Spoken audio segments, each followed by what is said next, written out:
او بھائی یاد، بڑی پیاری مثال ملا رومی لکھتے ہیں، کہتے ہیں میرے گاؤں کی ایک بی بی تھی، اس بی بی نے ایک بچڑا پالا ہوا تھا۔ دیہاتوں میں نا بوڑھی مائیں بچڑے کو پیڑا دیتی تھی اور نام بھی رکھ لیتی تھی، کسی نے مٹھو نام رکھا ہوتا تھا، کسی نے کوئی نام۔ کہتے ہیں ماں نے بچڑا رکھا ہوا تھا، اماں اس کو آواز دیتی تو بچڑا دوڑا آتا، اماں اس کو پیڑا کھلاتی، بچڑا بڑا پیارا تھا، جوان ہو گیا۔ اماں اس لیے بچڑا پال رہی تھی کہ جب بچڑا بڑا ہو جائے گا تو ہل کے اندر بچے اسے لگائیں گے، کھیتی میں ہل چلائیں گے۔ بچڑا بڑا ہو گیا، اماں کے بیٹے کہنے لگے اماں لا، تو نے بڑا کھلا پلا لیا، اس سے کوئی کام لیتے ہیں۔ ہل کے آگے لگایا تو کہنے لگا میں نے تو نہیں چلنا۔ اماں کے پاس آئے، کہنے لگے یہ نہیں چلتا۔ اماں کہنے لگی چلو ٹائم دو تھوڑا، سمجھ جائے گا۔ پھر موقع دیا، پھر آئے، کہا اماں اب تو ہم نے اس کے ناک میں نکیل بھی ڈال دی ہے لیکن اب بھی یہ ہل میں چلنے کو تیار ہے۔ مولا رومی رحمت اللہ علیہ فرماتے ہیں پھر کہا اماں سے، اماں کہنے لگی چلو تھوڑا ٹائم اور دے دو، سیانا ہو جائے گا۔ تھوڑا ٹائم اور دیا، ڈنڈے بھی مارے لیکن وہ سیانا ہونے کو تیار ہے۔ اب اماں کے پاس آئے تو اماں مجبور ہو گئی، دل نہیں کرتا تھا، کہنے لگی جاؤ پھر کسائی کے ہاتھ بیچ ڈالو۔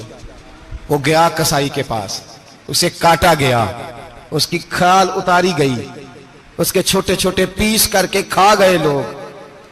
وہ مار ہو رہی تھی، لوگوں نے اماں سے کہا تجھے تو بڑا پیارا تھا، تو نے کٹوا کو دیا۔ تو اماں کہنے لگی پیارا تو بڑا تھا پر مانتا نہیں تھا، پیارا بڑا تھا، کاش بات مانتا، مقصد پورا کرتا تو کبھی بھی کاٹا۔ بھائی رب کریم نہیں چاہتا بندہ دوزخ میں جلے، اللہ کی رحمت نہیں چاہتی جہنم میں جلے، پر بندہ مانتا ہی نہیں، یہ تیار ہی نہیں ہوتا۔ یہ سویا ہوا ہے سویرے، یہ وہ گپے لگا رہا ہے عصر کے وقت، چوراہے پہ کھڑا ہے، نماز پڑھنے نہیں آیا۔ اس نے ساری زندگی میں درجنوں لطیفے سیکھ لیے، ہزاروں کہانیاں سیکھ گیا، قرآن پاک پڑھنا نہیں سیکھا۔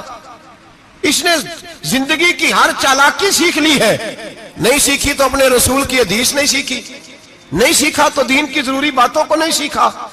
اب رب کی رحمت تو نہیں چاہتی کہ بندہ جہنم میں جائے، وہ تو مہربان ہے، لیکن رب کریم کا قانون کا تقاضا یہ ہے کہ جو احکام پورے نہیں کرے گا اسے پھر دوزخ میں ڈالا جائے گا۔ تو ہمارے بزرگ فرمایا کرتے تھے اصل بات یہ ہے کہ اللہ نہیں مسلمان کو دوزخ میں ڈالنا چاہتا، مسلمان اپنی مرضی سے چھلانگے لگا رہے ہیں، یہ خود چھلانگے لگاتا ہے، یہ باز نہیں آتا۔ آپ یقین کریں بڑی ذمہ داری کے ساتھ، بڑے خلوص کے ساتھ اور بڑی دیانتداری سے تجربے کی بات عرض کرتا ہوں، ہمارے بہت سارے گناہ ایسے ہیں جن گناہوں کا ہماری دنیا داری کو بھی کوئی فائدہ نہیں، کوئی فائدہ نہیں ہماری دنیا کو بھی اس غلطی کا۔ میری باتوں کی سمجھ آ رہی ہے آپ دوست؟ کچھ گناہ ایسے ہیں، ایک تو ہوتا ہے کہ دنیا کا کوئی فائدہ ہو، اس گناہ میں ہماری دنیا کا بھی کوئی فائدہ۔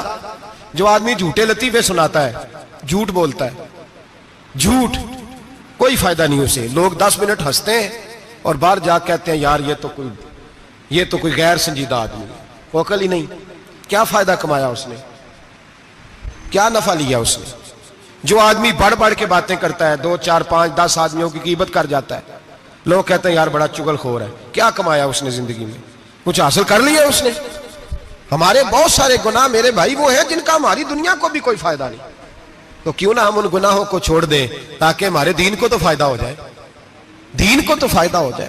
صرف زبان کے ذائقے ہیں، کچھ دیر کے لیے ہماری طبیعت کے تقاضے ہیں، 10 منٹ کی مسکراہٹ ہے جس کے لیے ہم اللہ تبارک و تعالیٰ کا قانون توڑتے پھر جا رہا ہوں۔ میرے حبیب کریم علیہ السلام نے مسلمان کو کہا ہے کہ تیرا رب تو چاہتا ہے کہ بس تو آ جا، وہ تجھ پہ رحمت نازل کر دے گا۔ آنا تو شرط ہے کہ نہیں؟ آنا تو شرط ہے کہ نہیں؟ اچھا چلیں یہ بتائیں، جو آدمی 1 سے لے کر 31 تاریخ تک ڈیوٹی کرے اس کو تنخواہ لینے جانا پڑتا ہے کہ تنخواہ گھر آ جاتی ہے؟ بول کے بتائیں۔ پھر بھی جانا پڑتا ہے، کہ میں نے ڈیوٹی پوری کی ہے، پھر بھی جانا پڑتا ہے۔ ڈیوٹی پوری کرنے کے باوجود تجھے تنخواہ لینے، اور ہو سکتا ہے کہ یہ بھی کہا جائے ابھی آئی نہیں کل آنا، ہو سکتا ہے یہ بھی کہا جائے پرسوں آنا، یہ بھی ممکن نہیں کہ فوراً او خدا کے بندے تو آتا ہی نہیں خدا کی رحمت لینے، تو اس کے گھر کی طرف رجوع ہی نہیں کرتا، تو توجہ ہی نہیں کرتا، تو کہتا اللہ مہربان ہے۔ بھائی مہربان تو ہے، تو رحمت لینے آیا ہے، تو نے کو بہانہ بنایا اس کی رحمت کا؟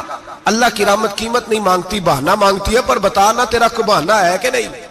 میرے نبی کریم سید عالم صلی اللہ تعالی علیہ وسلم نے فرمایا رب قیمت کا سوال اور نہیں مانگتا، یقین کریں نہیں مانگ، بندے قیمت مانگتے ہیں، اب 100 دفعہ مسکرا کے بات کریں، ایک دفعہ نہ کرے تو کہتے ہیں مولوی صاحب امیر ہو گئے، اب تو صحیح سلام بھی نہیں لیتے۔